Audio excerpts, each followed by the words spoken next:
me tell you, women are not supposed to be pastors, and they're not supposed to be elders. The Bible just says they're not supposed to. And I don't give a flying rip.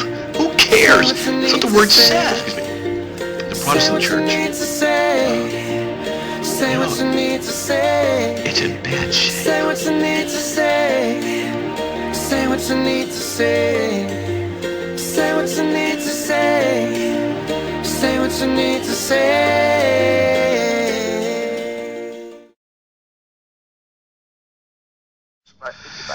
Hey folks, you want to call 208-377-3790. Feel free to give me a call. We can blab about what you want to blab about, okay? And I think our next caller is Paul. Hey, you there, Paul? Yeah. Hey, Paul, how's it going, man? Okay, what do you got? Well, I listened to your conversation before, and thought it was a very major, very good conversation. You mean just now? About, and I hope that you're able to write a section on homosexuality that is both loving but also the fullness of the truth. Absolutely. I have no problem doing that. I have no problem just, writing about this stuff and say, look, the Bible doesn't teach this, that it's okay.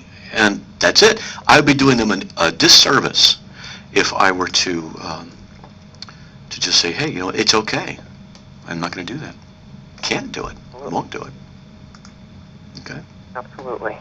So what question or comment did you have? Well, if this is a particularly themed show, then No, it's wide open tonight. Okay. Then, basically, I was just interested in calling back one last time because you invited me to call back. Okay. Are you the Catholic? Yes. Okay. And did you look at Romans 4 and really deal with it and what Jesus says in Matthew 7:22 and 23 about those who appeal to faith and their works to be saved and are condemned? Well, again, when I look at Matthew, I guess I have a very varying understanding to that. There are still some questions that I have about Romans 4, and I'm still doing some speaking on that. Let's hurry up.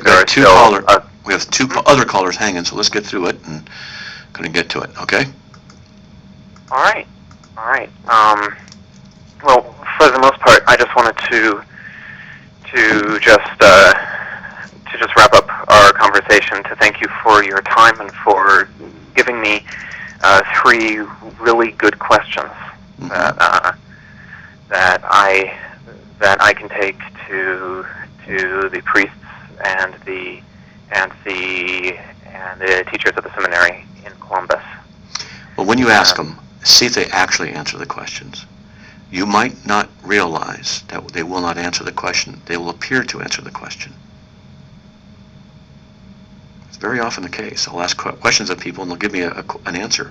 And sometimes I'll say, well, that's a very good answer for a different question. Why don't you answer the one I just asked? Okay. So if you're going to be talking about Romans 4 and they jump to James 2 without dealing with Romans 4, they're not answering the question. So if Romans 4 says Abraham was justified by faith, his righteousness was reckoned to him as righteousness. And then also again, but the one who does not work, but believes in him who justifies the ungodly, his faith is reckoned as righteousness. The question is, then is faith reckoned as righteousness to us now? Not faith and a ceremony, but faith. The answer is yes or no. And my answer is the same. I don't consider the ceremony to be works. Well, you don't have to consider it whatever you want. You don't have to, but it is. You have a ceremony you have to go through in order to be saved. You have a ceremony. You got to go through a ritual. You can say it's not a ceremony. You can say it's not a ritual. You can say it's not a thing you do in space and time all you want. You can lie to yourself. I think it's a thing that I do in space and time, but I still don't think that it's a work, and that's a conclusion that I've come to.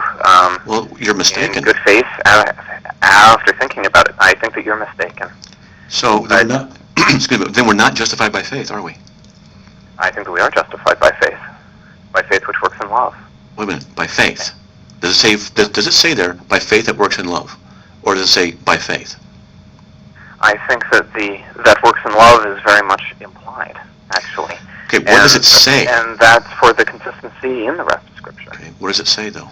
Right here, is Paul not specifically talking about justification and faith and works?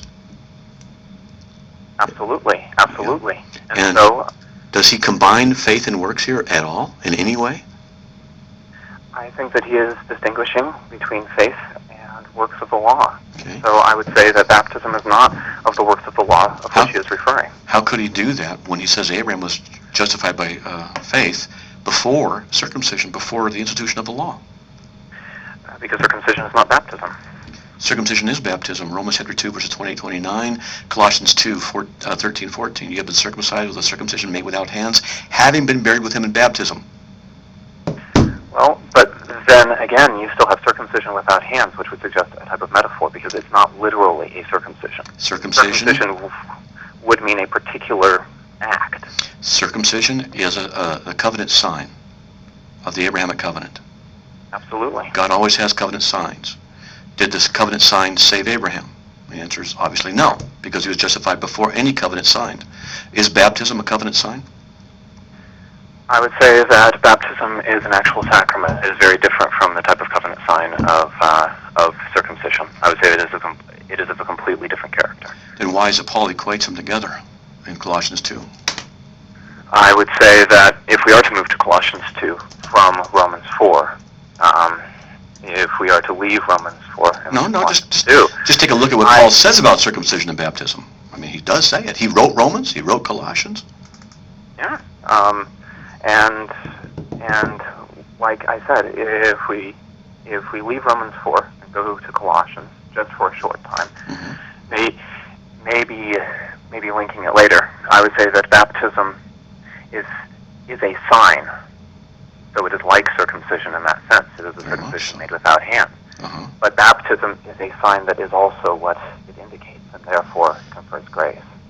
Well, does not Paul say, and in him you are also circumcised, with a circumcision made without hands, in the removal of the body of the flesh, by the circumcision of Christ, having been buried with him in baptism. So Paul himself is equating baptism and circumcision here. But he says the circumcision of the heart. Now he's doing this. Building in analogy. I don't think that he's truly equating. It's like saying that Jesus is a door. He's not really a door. You have been circumcised with a circumcision made without hands, having been buried with him in baptism.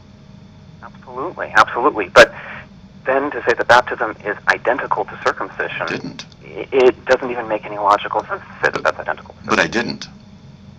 I'm just saying what Paul said. Are you equating them together identically?